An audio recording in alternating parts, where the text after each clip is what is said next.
देखो नौजवान, हमें छोड़ दो, हम दोबारा कभी इस गांव में दाखिल नहीं होंगे। मैं तुम लोगों को सिर्फ एक शर्त पर छोड़ूंगा। तुम लोगों ने आज तक मासूम लोगों से जितनी भी दौलत लूटी है वह सब मेरे हवाले कर दो, तभी मैं तुम लोगों को जिंदा छोड़ दूंगा। अगर तुम लोगों ने मेरी बात नहीं मानी तो मैं तुम सभी को जान से मार दूंगा। विलियम की धमकी सुनकर सभी डाकू घबरा जाते हैं। नहीं नहीं, हमें जान से मत मारना, हम तुम्हारी सारी शर्तें मानने को तैयार हैं। चलो हमारे साथ हमारी गुफा में, वहाँ रखी हम सारी दौलत तुम्हें सौंप देंगे। उसके बाद विलियम उन डाकुओं को लेकर उनकी गुफा में चला जाता है और वहाँ मौजूद सारी धन दौलत अपने कब्जे में ले लेता है। इस बार तो मैंने तुम सभी को जिंदा छोड़ दिया, लेकिन अगर दोबारा तुम लोगों ने कभी किसी को परेशान किया तो तुम में से कोई जिंदा नहीं बचेगा। नहीं नहीं, आज के बाद हम कभी कोई बुरा काम नहीं करेंगे, बल्कि मेहनत मजदूरी करके अपनी जिंदगी जिएंगे। इस तरह वे सभी डाकू अपनी गलती की माफी मांगकर वहां से भाग जाते हैं। उसके बाद विलियम सारी दौलत गांव वालों में बांट देता है। अब इन गांव वालों की जिंदगी में कभी कोई परेशानी नहीं आएगी, लेकिन अब मुझे जादूगर राजा को मारकर जंगल में भटक रहे नाग और नागिन को उनका महल वापस दिलवाना है। सबसे पहले मुझे उस जादूगर राजा की कमजोरी पता करनी होगी, तभी मैं उसे हरा पाऊंगा। उसके बाद विलियम मदद मांगने अपनी दोस्त तारा परी के पास पहुंच जाता है। तारा परी पहाड़ी की चोटी पर बने एक कांच के महल में रहती थी। कहो विलियम, क्या बात है, बड़े दिनों के बाद मुझसे मिलने आए हो? मैं तुम्हारे पास मदद मांगने आया हूँ तारा।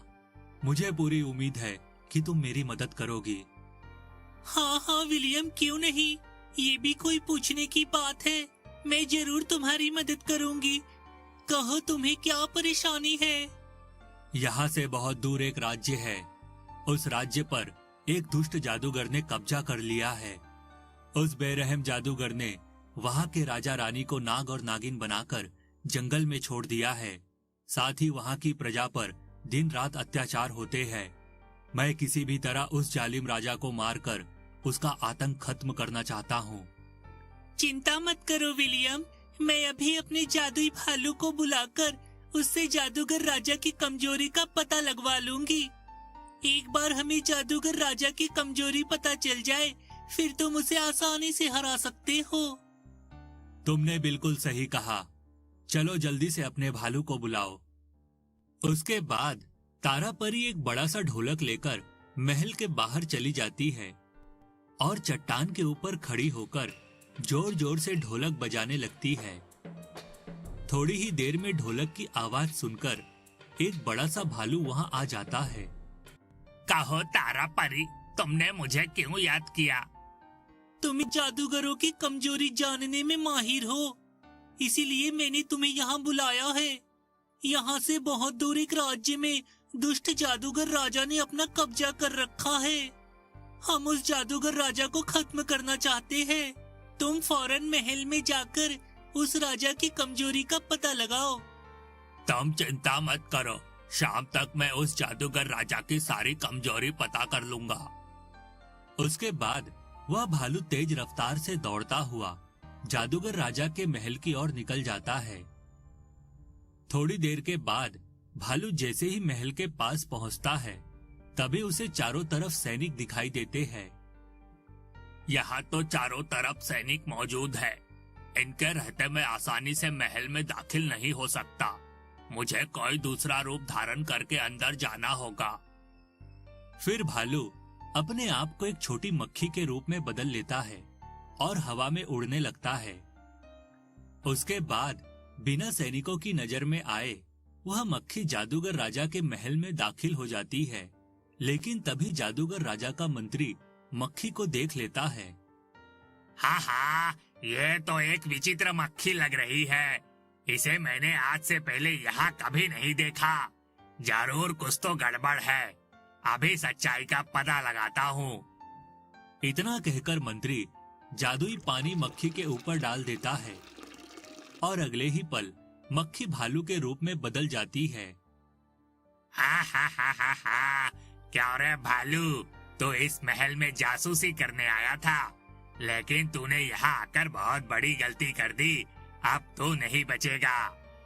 उसके बाद मंत्री बहुत सारे सिपाहियों को बुला लेता है। फिर वे सभी सिपाही भालू पर हमला कर देते हैं, लेकिन भालू जरा भी नहीं घबराता और उन सिपाहियों के साथ मुकाबला करने लगता है। भालू एक एक कर सभी सिपाहियों को उठाकर दूर फेंकने लगता है। अरे मर गए रे, इस भालू ने मेरी टांग तोड़ दी। अरे कोई बचाओ मुझे। अपने सैनिकों को मार खाता देख मंत्री गुस्से से आग बबूला हो जाता है। आहा, यह भालू तो बहुत ताकतवर निकला। मेरे सैनिकों की कपड़ों की तरह धुलाई कर रहा है। अरे नालायक सैनिकों, तुम्हें शर्म आनी चाहिए। एक मामूली भालू से इस तरह मार खा रहे हो। लगता है अब मुझे ही कुछ करना होगा। उसके बाद मंत्री अपनी जादुई शक्ति से भालू के ऊपर एक लोहे का पिंजरा गिराकर उसे कैद कर देता है। यह देख सभी सैनिक खुश हो जाते हैं और भाले से पिंजरे के अंदर कैद भालू के शरीर पर हमला करने लगते हैं। देखते ही देखते भालू बुरी तरह घायल हो जाता है। हा, बहुत उछल कूद कर रहा था ना। अब आई अकल ठिकाने। अब तो इसी पिंजरे में कैद रहेगा। इसे ले जाकर तहखाने में फेंक दो। मंत्री की बात सुनकर सभी सैनिक पिंजरे में कैद भालू को महल के तहखाने में डाल देते हैं। दूसरी तरफ विलियम और तारा भालू का इंतजार करते करते बहुत परेशान हो जाते हैं। क्या बात है तारा, आज पूरे 2 दिन हो गए, लेकिन अभी तक तुम्हारा भालू लौट कर नहीं आया। मुझे भालू की बहुत चिंता हो रही है। लगता है वो किसी मुसीबत में फंस गया है। तुम ठीक कहती हो, मेरा मन भी यही कहता है। हमें फौरन जादूगर राजा के महल में जाकर भालू की खोज खबर लेनी चाहिए। ठीक है, मैं अभी अपनी जादुई चिड़िया को बुलाती हूँ। वह हमें कुछ ही पल में जादूगर राजा के महल में पहुँचा देंगी। उसके बाद तारा परी अपनी जादुई चिड़िया को वहाँ बुला लेती है। फिर विलियम और तारा परी चिड़िया के ऊपर सवार हो जाते हैं। देखते ही देखते वह चिड़िया हवा में उड़ने लगती है और थोड़ी ही देर में उन दोनों को जादूगर राजा के महल के पास पहुंचा देती है। तभी उन्हें महल के चारों तरफ एक कांच की दीवार दिखाई देती है। अरे विलियम, यहाँ तो चारों तरफ जादुई कांच की दीवार है। अब हम महल के अंदर दाखिल कैसे होंगे? तुम ठीक कहती हो। लगता है जादूगर राजा ने अपनी सुरक्षा के लिए यहाँ ये कांच की जादुई दीवार खड़ी की है। हमें किसी भी तरह इस दीवार को तोड़कर अंदर जाना होगा।